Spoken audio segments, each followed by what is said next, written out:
ನಾಳೆ ಧಾರವಾಡ ಹುಬ್ಳಿ ಧಾರವಾಡಲ್ಲಿ ಬಂದು ಹುಬ್ಳಿ ಧಾರವಾಡ ಗದಗ ಹಾವೇರಿ ಲೀಡರ್ಸ್ ಹತ್ರ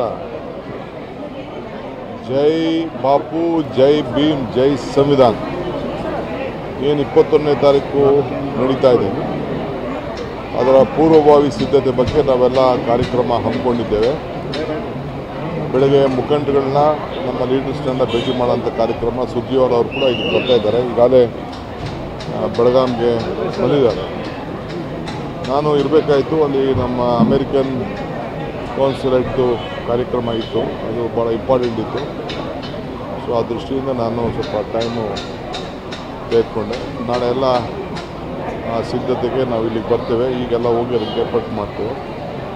ಇದಲ್ಲದೆ ಸರ್ಕಾರದ ಕಾರ್ಯಕ್ರಮ ನಮ್ಮ ಪಾರ್ಲಿಮೆಂಟ್ ಅಫೇರ್ಸ್ ಮಿನಿಸ್ಟರ್ ಅವರ ಮುಖಂಡತ್ವದಲ್ಲಿ ಸ್ಪೀಕರ್ ಅವರ ಅಧ್ಯಕ್ಷತೆಯಲ್ಲಿ ಮಲ್ಲಿಕಾರ್ಜುನ ಖರ್ಗೆ ಅವರು ಮತ್ತು ರಾಹುಲ್ ಗಾಂಧಿ ಅವರು ಅದನ್ನು ಗಾಂಧಿ ಸ್ಟ್ಯಾಚ್ಯೂನ ಏನು ಸುವರ್ಣಸೌಧದಲ್ಲಿ ಆಗಿದೆ ಸರ್ಕಾರದನ್ನು ಅವರು ಅನಾವರಣ ಮಾಡೋಂಥ ಕೆಲಸ ಅವರು ಮಾಡ್ತಾಯಿದ್ದಾರೆ.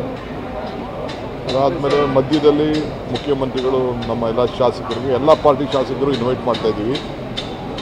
ಎಲ್ಲರೂ ಕೂಡ ಪಕ್ಷ ಭೇದ ಮರೆತು ಗೌರ್ಮೆಂಟ್ ಕಾರ್ಯಕ್ರಮಕ್ಕೆಲ್ಲರೂ ಕೂಡ ನಾವು ಆಹ್ವಾನಿಸ್ತಾ ಇದ್ದೀವಿ. ಈ ಒಂದು ಜೈ ಬಾಪು ಜೈ ಭೀಮ್ ಜೈ ಸಂವಿಧಾನ ಕಾರ್ಯಕ್ರಮಕ್ಕೆ ಸಾರ್ವಜನಿಕರು ಕೂಡ ಬಂದು, ಯಾರು ಬೇಕಾದ್ರೂ ಬಂದು ಆ ಒಂದು ದೊಡ್ಡ ಐತಿಹಾಸಿಕ ಸಮಾವೇಶದಲ್ಲಿ ಪಾಲ್ಗೊಳ್ಬೋದು. ಒಂದು ದೊಡ್ಡ ಇತಿಹಾಸ ಇದೆ. ವರ್ಕಿಂಗ್ ಕಮಿಟಿ ಅವತ್ತು ನಡೀತು 26ನೇ ತಾರೀಕು. ಆದರೆ ನಮ್ಮ ಮನಮೋಹನ್ ಸಿಂಗ್ ಅವರು ಮರಣ ಆದಮೇಲೆ ನಾವೆಲ್ಲ ಅದಕ್ಕೆ ಗೌರವ ಸಲ್ಲಿಸಬೇಕಾದ ನಮ್ಮೆಲ್ಲರ ಡ್ಯೂಟಿ. ಅದಕ್ಕೆ ಎಲ್ಲ ಭಾಳ ವಿಜೃಂಭಣೆಯಿಂದ ಅರೇಂಜ್ಮೆಂಟ್ ಆಗಿತ್ತು. ಸೊ ಮುಂದೂಡಿ 21ನೇ ತಾರೀಕು ಆ ಕಾರ್ಯಕ್ರಮ ಮಾಡೋದು ಅಂತ ತೀರ್ಮಾನ ಆಗಿದೆ.